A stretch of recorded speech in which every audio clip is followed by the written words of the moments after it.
He woke up early, not because he needed to set an alarm, not because someone called his name. He woke because the morning had always belonged to his work. The house was still, the air quiet, the world around him barely opening its eyes. He sat on the edge of the bed for a moment, breathing in that stillness.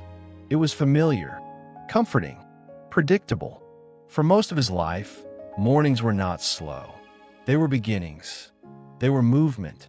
He worked on the railroads. In some places, that meant a job. In some cities, that meant a career. Where he lived, it meant life. He made coffee in a small, steady kitchen that had not changed much in decades. Not because he couldn't change it, but because he didn't need to. You don't measure life here by renovations or trends.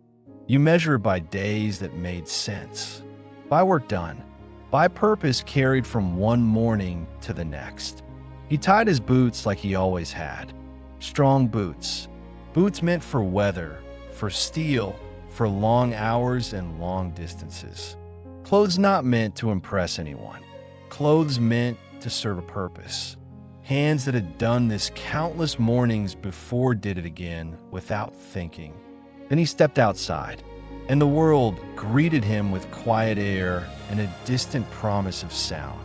He had lived his entire life in a town built by railroads. Tracks ran past, through around lives here. They weren't just lines of steel laid on wood and stone. They were the veins of the town. They brought goods. They brought people. They brought life. Children here grew up not startled by the sound of trains, but comforted by them. The rumble wasn't noise. It was reassurance.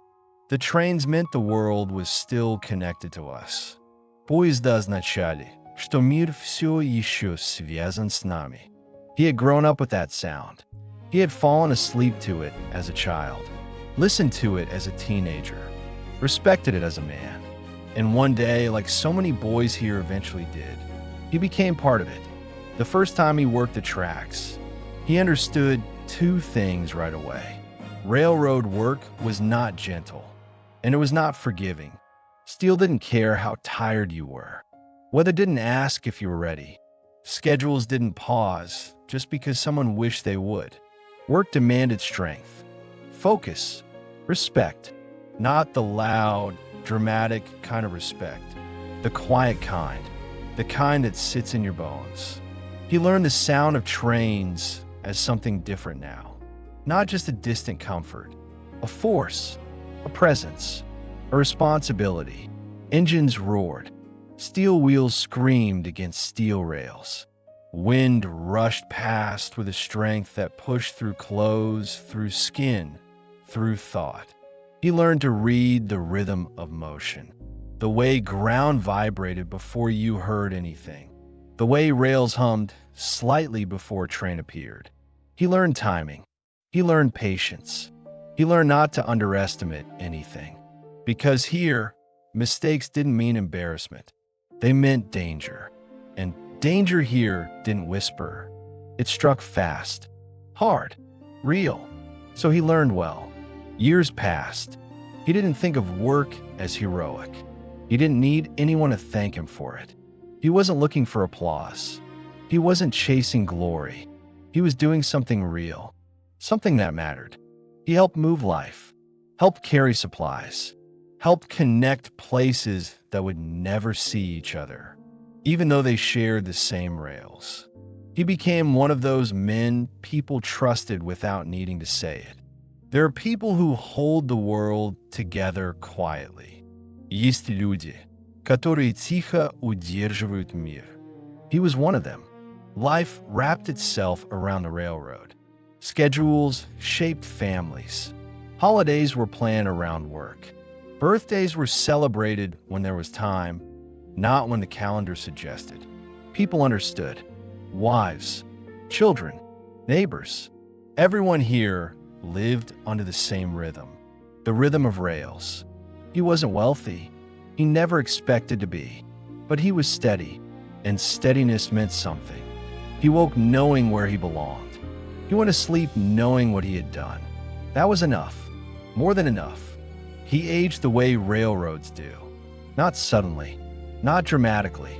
Time simply layered itself on him, like miles layered on a track, like stories layered on a town's. His hands grew rough. His shoulders carried years like weathered steel carries scratches. Strength didn't disappear. It changed shape, from power to endurance, from speed to resilience. He stopped thinking about whether he could do this forever, because forever felt possible. The trains kept coming. The world kept moving. The rails kept singing. And as long as tracks stayed alive, so did everything built around them. He trusted that, because you don't question the ground you've always walked on, until one day, you notice it feels different under your feet. The change didn't shout. It didn't arrive like a storm. It arrived like fog. Quiet, slow, creeping. People started talking. Not loudly, just enough. A word here, a sentence there. Automation, cuts, cost efficiency, different routes, corporate decisions. Words that never appear in happy stories. Trains still came. Engines still roared. Steel still met steel. But something beneath it felt uncertain. Schedules shifted. Crews got smaller. Maintenance delayed longer than usual. Meetings increased. Explanations did not. He told himself it was temporary. Everyone told themselves that. Because when something has been part of life forever, the mind struggles to accept that forever might end. But forever isn't a promise. Forever is just something we get used to. The day he first realized things might actually end, there wasn't one big sign. It was quiet. A longer pause than usual where a train should have been. A silence in a place that wasn't meant to hold silence. Tracks that once felt alive suddenly felt still. Not empty, just still. Like something breathing had stopped, and the world was waiting to see whether it would start again. The announcement didn't come like thunder. There was no explosion of anger. No chaos. No shouting. It arrived the same way everything else had lately. Quietly. Carefully.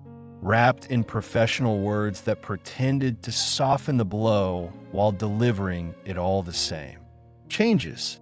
Restructuring. Reduced operations. Efficiency measures. Then the real part. Closures. Eliminations. And a service.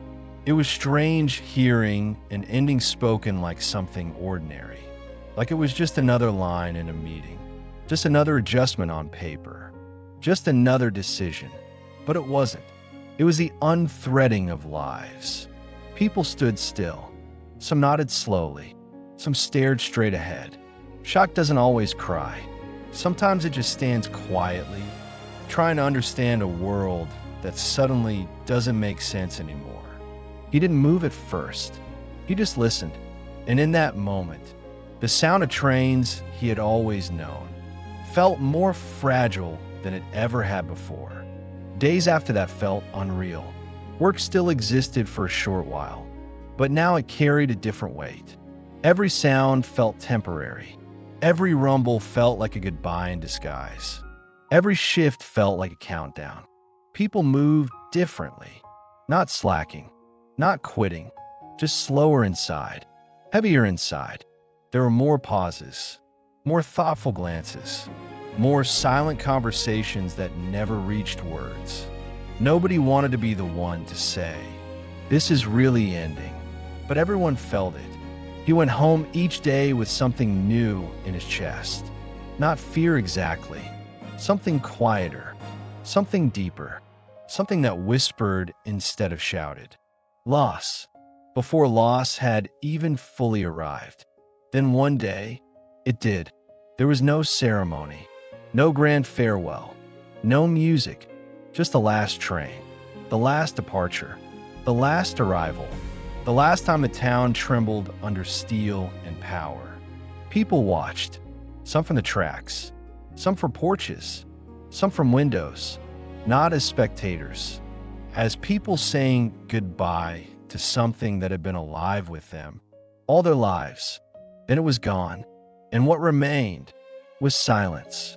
Not peaceful silence, not comforting silence, the kind of silence that takes up space, the kind that presses against your chest, the kind that reminds you constantly, in every second of its stillness.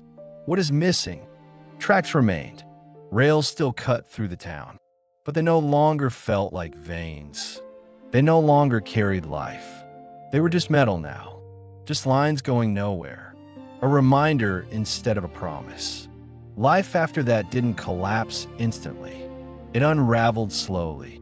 Schedules disappeared. Routines dissolved. A sense of direction faded. He woke up with nowhere to go. Он просыпался, и ему было некуда идти. That kind of emptiness doesn't feel loud. It doesn't scream.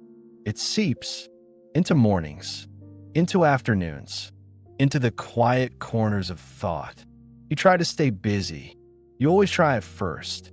Fixing things, helping neighbors, looking for other work, pretending this was temporary.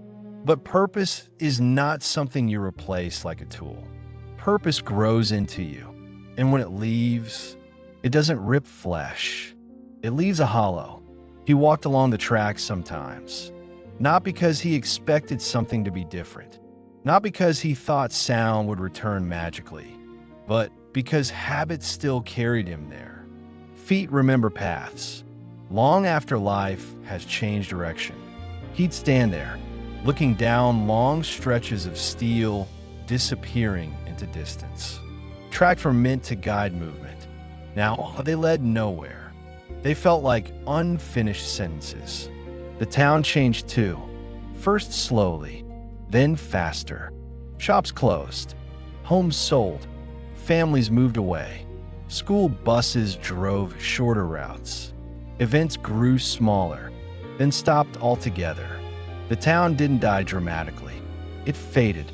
It slipped away quietly. Оно тихо ускользнуло. Places can remain standing, but stop feeling alive. That was what happened here. People stayed as long as they could. Some out of loyalty, some out of hope, some simply because they didn't know where else to go. He stayed, not because he didn't understand reality, but because leaving meant letting go twice. First of work, then a place, and he wasn't ready to lose both. So he remained, with memory, with silence, with rails that no longer sang. Years passed. Life didn't stop. It just slowed, softened, grew quieter. He aged like the tracks, weathered, marked by life, still standing, still holding history. He didn't talk much about the railroads anymore. Not because he forgot them. He remembered everything.